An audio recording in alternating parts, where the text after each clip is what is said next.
Allah ulu bir balyga Ýunus tutmagy emir etdi.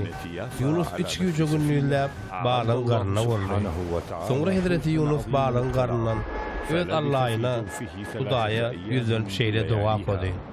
Jebir çekenimde ya Allah, çağırdım seni.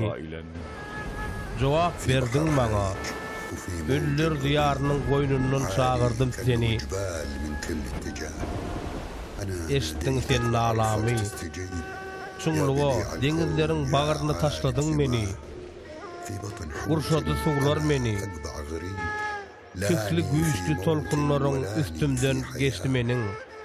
Şonda nazaryňdan kogullum diýdim.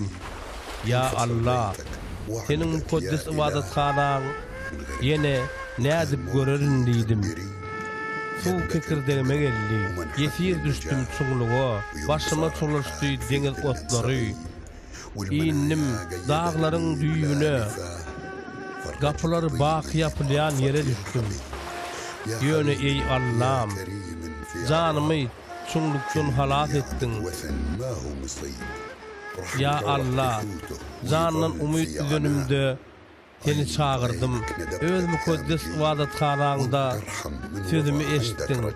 Puç putlara sığınýanlar öz wefasızlygyny terk etdiler. Men welin alkyşly aýdymlar bilen sana gurbanlyk bererim. Kasammy berja ederim. Tutuluş Allah'dan.